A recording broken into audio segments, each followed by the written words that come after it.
Hey guys, welcome to PM Pathshala. Guys, आज हम लेकर आए हैं पार्ट 4 सितंबर गाइस 2023 का विजन आईएएस की मंथली मैगजीन है, जिसमें गाइस 3 पार्ट्स में आपके 6 टॉपिक्स कवर कर दिए गए हैं। आज आपके इस वीडियो के तहत 3 टॉपिक्स कर देंगे और होपफुली गाइस आज हमारा इकॉनमी सेक्शन कंप्लीट हो जाए बाय द नेक्स्ट वीडियो। मैं कोशिश करूँगी कि इवनिंग में भी आपको वीडियो दे दूँ, जिसकी वजह से आपका इकोनॉमिक सेक्शन पूरा हो जाए आज।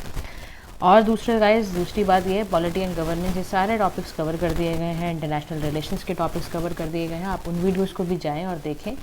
और गाइज, देखने के साथ साथ उनको जो भी आपको लगता है आप अपने फीडबैक्स भी हमसे शेयर करते चले जाएं।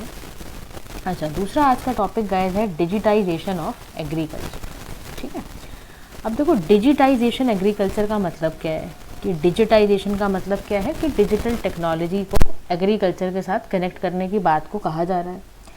अब सबसे पहले ये समझो, डेटा बैंक में कुछ आपको इन्फॉर्मेशन दी हुई है और फैक्ट है, देखो ये याद रखने वाली बात है कि 40% कंट्रीब्यूशन है फार्म मैकेनाइजेशन इंडिया में, अगर आप कंपेयर करो इसको यूएस, ब्राज़ील और चाइना से। ठीक है, G20 दिल्ली डिक्लेरेशन जो था वो कमिटेड है to promote responsible, sustainable and inclusive use of digital technology. आप जानते ही हो, रिसेंटली हमने G20 दिल्ली डिक्लेरेशन कंप्लीट किया अपना इन द मंथ ऑफ सितंबर। तो उसमें हमने ये बात भी कमिटमेंट लिया कि भाई हमने एक रिस्पॉन्सिबल, सस्टेनेबल और इंक्लूसिव यूज़ करेंगे डिजिटल टेक्नोलॉजीज़ का और फार्मर से यूज़ करवाएंगे और एक इकोसिस्टम क्रिएट करेंगे जिसमें हम ना एग्रीटेक स्टार्टअप्स बनाने की कोशिश करेंगे, एग्रीकल्चर को इंडस्ट्री से भी रिलेट करेंगे और एमएसएमईज को भी जो ऐसी हैं उनको भी हम डिजिटाइज करेंगे। ठीक है, अब देखो डिजिटाइजेशन एग्रीकल्चर में मतलब ये भी आ रहा है, इसका मतलब कि जितनी भी डिजिटल टेक्नोलॉजीज़ हैं उनको हम फार्म प्रोडक्शन सिस्टम के साथ लिंक कर दें, यानी कि artificial intelligence, unmanned aviation system, census का इस्तेमाल हम एग्रीकल्चर के साथ कर दें ताकि हमारा प्रोडक्टिविटी इन्हांस हो। अब देखो इसको करने के कारण क्या है। सबसे पहला कारण है कि हमारी जो अक्रॉस एग्रीकल्चरल वैल्यू चेन है उसमें इनपुट सप्लाई ऑप्टिमाइज हो जाएगी, यानी कि हमें इनपुट रिसोर्सेज एग्रीकल्चर में क्या चाहिए होता है, राइट टाइम पे फर्टिलाइजर चाहिए आपको, पेस्टिसाइड चाहिए, पानी चाहिए, राइट टाइम पे आपको मिल जाए। उसके लिए बहुत ज़रूरी है कि अगर आप एग्रीकल्चरल डेटा को लिंक कर दो, यानी कि आर्टिफिशियल इंटेलिजेंस का इस्तेमाल कर दो आप एग्रीकल्चरल डेटा के साथ, तो आपको ये पता चल जाएगा हाँ भाई इन 3 चीज़ों की रिक्वायरमेंट है। अच्छा, नेक्स्ट है प्रोडक्शन की बात कह रही। तो प्रोडक्शन का मतलब है कि यहाँ पर आपको ऑपरेशनल एफिशिएंसी को इंक्रीज करना है और प्रोडक्शन फार्मिंग की डिक्रीज करनी है। ठीक है, क्योंकि आपको ज़रूरत है कि मैन पावर रिक्वायरमेंट्स को रिड्यूस हो रहा है, लेबर आवर्स आपका रिड्यूस होगा बेसिकली, तो एक काम ये हो जाएगा, आपका ऑपरेशनल एफिशिएंसी बढ़ेगी। तीसरी चीज़ क्या होगा, right price for the produce obtained by elimination of middle man, कि यानी कि जो फार्मर है उसको राइट प्राइस मिलेगा तो इसका मतलब उसका प्रॉफिट बढ़ेगा, बीच में से कोई भी मिडिल मैन नहीं होगा टेक्नोलॉजीज़ के इस्तेमाल से। ये सबसे बड़ा फ़ायदा है। जब मैं आपको फूड इन्फ्लेशन इंडिया में पढ़ा रही थी तो मैंने आपको एक चीज़ ये भी बताई थी कि एग्रीकल्चर में फार्मर की जो इनकम फूड इन्फ्लेशन की वजह से कम हुई है, उसका एक तरीका ये भी हो सकता है कि अगर हम चीज़ों को टेक्नोलॉजिकली इन्हांस कर दें तो हमारा काम हो जाएगा। वेयर हाउसिंग में क्या होगा, बर्डन जो क्रॉप लॉसेस का होता है वो सब कम होगा, फील्ड है, पेस्ट अटैक होने वाला है, क्या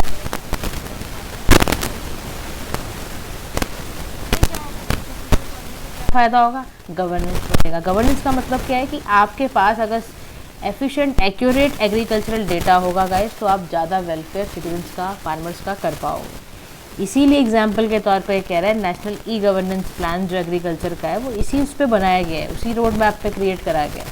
अच्छा, सोशल बेनिफिट भी इसका बनेगा, भाई जेंडर गैप खत्म होगा क्योंकि वुमेन सेंट्रिक इनोवेशन बढ़ जाएगी। एग्रीकल्चरल एक्टिविटीज़ में अभी तक मेल तक था, तो उससे क्या होगा, जैसे आप कह रहे हैं पीएम किसान जो मोबाइल ऐप है उससे भी आपका बहुत मदद होगा, जेंडर गैप खत्म होगा उससे आपका, क्योंकि आपको वुमेन सेंट्रिक इनोवेशन देखने को मिलेंगी, वुमेन रिलेटेड काम भी आपको इसमें मिल जाएंगे। तो वैल्यू चेन में फ़ायदा क्या होगा डिजिटलाइजेशन का, तो उसने बहुत सुंदर डायग्राम बनाया। You can even make these type of diagrams in your paper also. जैसे फार्मर्स है, फार्म हार्वेस्ट कर रहा है, कलेक्शन सेंटर्स हैं, पैकिंग है, ट्रांसपोर्टेशन है, इस तरह से देखो किस तरह से डेटाबेस सर्वर्स अगर सारे इंटरलिंक्ड होंगे तो देखो सबकी इन्फॉर्मेशन होगी, कस्टमर को पता होगा, फार्मर को पता होगा, सारी इन्फॉर्मेशन लिंक्ड हो जाएंगी। तो ये सारे इसमें फ़ायदे होंगे आपको। देखो ठीक है, कलेक्शन सेंटर्स वालों को पता है कब कलेक्ट करना है, पैकिंग, वेट सब आपको एक एक्यूरेसी बढ़ेगी गाइस, और हम वही करना चाहते हैं। ठीक है, लेकिन इंडिया में एग्रीकल्चर में डिजिटाइजेशन करने से कुछ चैलेंजेस, बड़े भारी चैलेंजेस हैं। पहला सबसे भारी चैलेंज है डिजिटल इलिटरेसी। हमारे फार्मर्स आज भी टेक्नोलॉजी से डरते हैं और बड़े शाई हैं। देखो अभी कहना नहीं चाहिए, लेकिन हरियाणा में अभी कहीं पे ऐसी विजिट था और वहाँ पर पराली आज भी हो रही है और दिल्ली वाले पोल्यूशन आज भी झेलेंगे ही, क्योंकि they are not opting those method जो गवर्नमेंट उनको बता रही है, क्योंकि उनको उससे डर लगता है, या उनके पास जो भी है, या वो शाई है, कुछ भी कह लो आप। तो देखो आप डिजिटल इलिटरेसी का प्रॉब्लम। फिर इन एडिशन जो रिसेंट इंक्रीज हुआ है, डिजिटल फ्रॉड बढ़ रहे हैं, तो वो उससे उनका ट्रस्ट ही नहीं रहता। उनको लगता है अरे ये हमारे साथ डिजिटल फ्रॉड हो जाएगा, हमारा पैसा खत्म। फार्मर को यही लगता है, बैंक अकाउंट अगर पता है, आप कभी भी कहीं जाना किसी फार्मर से मिलो, उसको कहो मोबाइल बैंकिंग यूज़ करो ना, वो आपको पता है आगे से क्या जवाब देगा, वो कहेगा मेरे तो पैसे ही लूटने आए हो आप। तो इस तरह मिसट्रस्ट है। अब आप कैसे समझाओगे उनको इस केस में, ये भी एक प्रॉब्लम। फिर अवेयरनेस नहीं है उनको स्कीम्स के बारे में, गवर्नमेंट क्या चला रही है, गवर्नमेंट सब्सिडीज़ कहाँ दे रही है, इसकी अवेयरनेस है ही नहीं, क्योंकि डिजिटल टेक्नोलॉजी इस्तेमाल नहीं करते, ऐप्स का कुछ पता नहीं होता, स्कीम्स का उनको कुछ पता नहीं चलता। कहाँ तक करोगे फिर आप। और उसके बाद दिक्कत क्या है, आपका जो कैपिटल रिक्वायरमेंट है वो बड़ी हाई है। क्यों, देखो जो स्मॉल एंड मार्जिनल फार्मर हमारे यहाँ ज़्यादा है, आप सभी जानते हो, हमारे स्टेट्स में आपको स्मॉल मार्जिनल फार्मर मिलेंगे। इनिशियल स्टेज में उनके पास इतना पैसा ही नहीं होता कि वो इस तरह की चीज़ें एक्वायर कर पाएँ। टेक्नोलॉजी कहाँ से लाओगे यार, उसके लिए भी पैसा चाहिए ना इनिशियली। आपको इनिशियली थोड़ा ना ऐसा होगा कि आपको एकदम पैसा हो जाएगा। तो ये समस्या है। अब फ्रेगमेंटेड लैंड होल्डिंग हमारे यहाँ सबसे बड़ी समस्या है, तो कहाँ करोगे आप, और ये बहुत बड़ा मेजर कंसर्न है। किसी की लैंड होल्डिंग कहाँ पर होती है, किसी की कहाँ पर है, फ्रेगमेंटेड है, बिखरी हुई है एकदम। अब टेक्नोलॉजी वहाँ से कैसे लगाओ, कह रहा अगर लेटेस्ट एग्रीकल्चर सेंसस भी देखोगे तो एवरेज साइज जो हमारी ऑपरेशनल होल्डिंग का था वो और डिक्रीज ही हुआ है। अगर आप कंपेयर करोगे 1970 से 71 वाले टाइम पे 2015-16 के डेटा में, तो आपको इतना कम मिलेगा वो। फिर ऐसा देखो ये भी है कि फार्मर्स जैसे टेक्नोलॉजी का नाम सुनते हैं ना, उनके मन में फिर पता है क्या आता है, हमें तो बेरोजगार करने आए हैं, आर्टिफिशियल इंटेलिजेंस, सब तो उनको पता ही नहीं है। एक तो टेक्नोलॉजी को सुनते ही या वो तकनीकी चीज़ें सुनते ही उनके मन में एक ही बात आती है कि हमारी जॉब छीनने आए हैं। करके दिखाओ उनके साथ आप काम। फिर एग्रीटेक सेट स्टार्टअप हमारी कंट्री में ना बहुत ही इनिशियल स्टेज में है, बच्चा ही ये समझ लो अभी जो जस्ट पैदा ही हुआ है अभी, वहाँ पे पेनिट्रेशन करना बड़ा मुश्किल है। इंफ्रास्ट्रक्चर है नहीं हमारे यहाँ, देख लो आज भी इतने गाँव हैं जहाँ इलेक्ट्रिसिटी, इंटरनेट सर्विस सेंटर्स है ही नहीं। अवेलेबल प्रोडक्ट्स जो कंटेंट रीजनल लैंग्वेजेस वगैरह का होता है, वो सब के साथ आपको बड़ी दिक्कत होगी मैच करने की।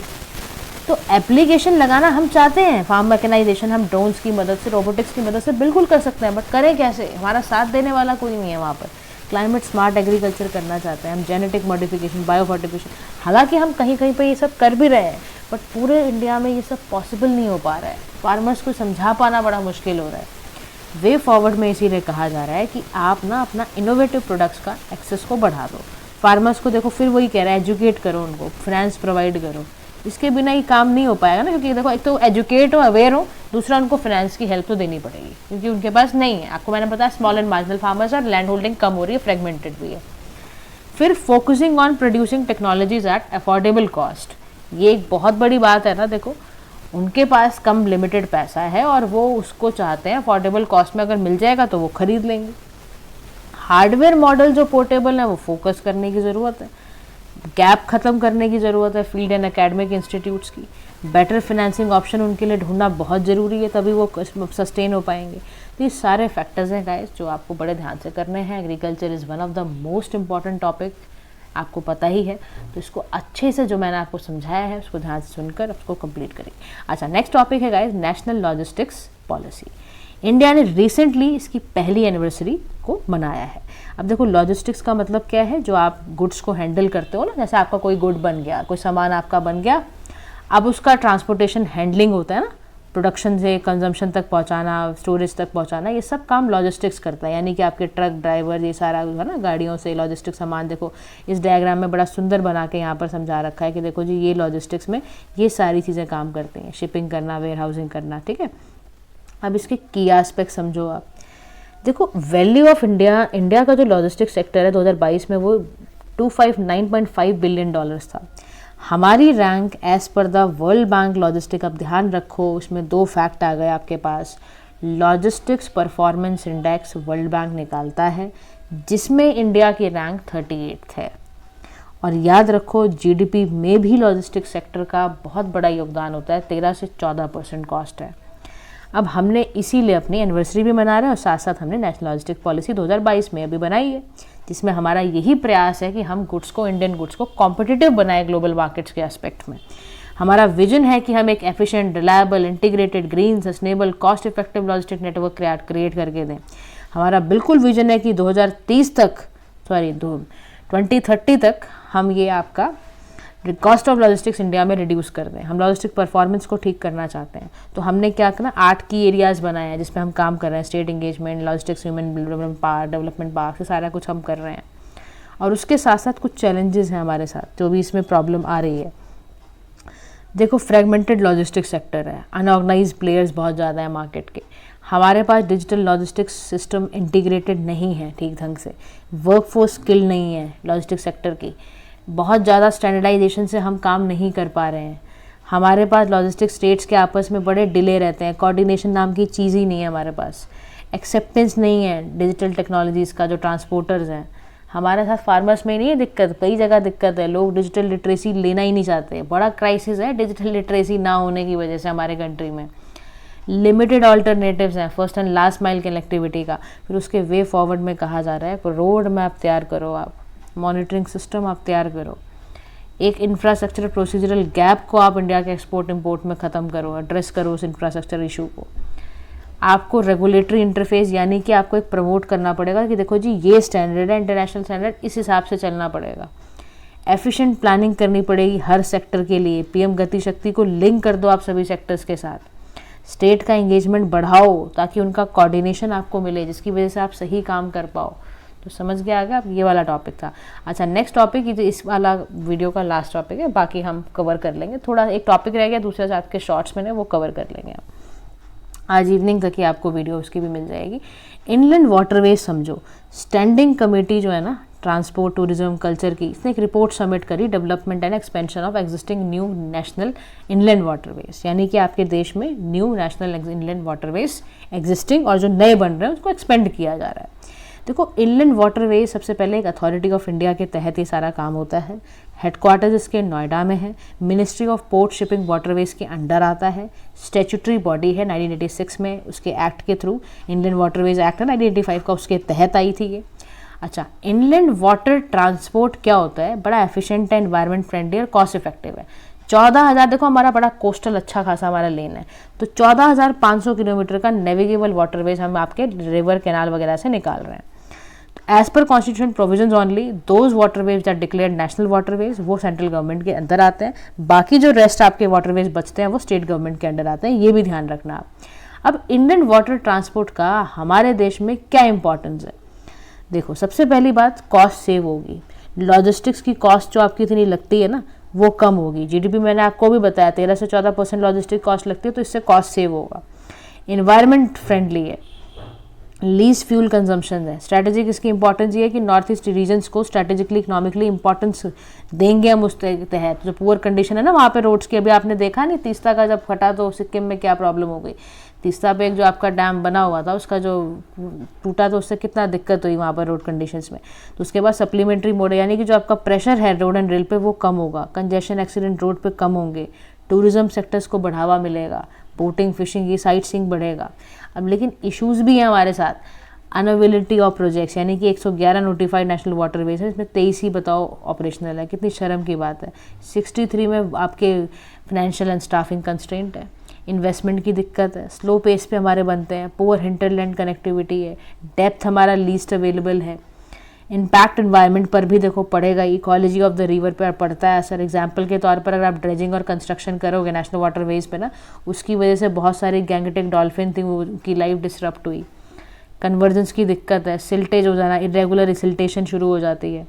फिर ऐसे क्या स्टेप लिए जाएँ नेशनल वाटरवेज, याद रखना, पहला जैसे आपका हल्दिया इलाहाबाद के बीच में, सेकंड आपका डुबरी सर्दिया, ऐसे याद रखना इनको भी। चौथा वाला कृष्णा रिवर की तरफ, विजयवाड़ा मुक्ताधार की तरफ है।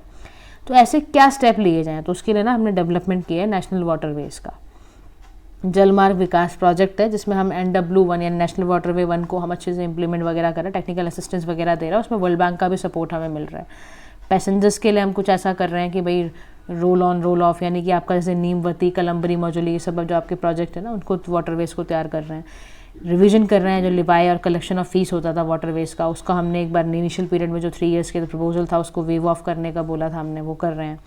ऐसे ही डिजिटल सोल्यूशंस निकाल रहे हैं इसके, मैरीटाइम विजन है 2030 का, उसको कवर कर रहे हैं। ब्लू इकॉनमी 2047 उसको हम कवर करने के लिए ये काम कर रहे हैं, ठीक है। वर्ल्ड का longest river cruise MV Ganga Vilas हम बनाने की फ्लैग ऑफ कर रहे हैं हमने उसको भी। अब वे फॉरवर्ड में कहा जा रहा है देखो फाइनेंशियल इंसेंटिव देना बहुत ज़रूरी है, तभी इंडस्ट्रीज इनकरेज होंगी और अपने कार्गो को ट्रांसपोर्ट करेंगी नेशनल इंडियन वाटरवेज से, वरना नहीं करेंगी। वो उनको तो मज़ा आ रहा है, रोड ट्रांसपोर्ट का चले जा रहा है।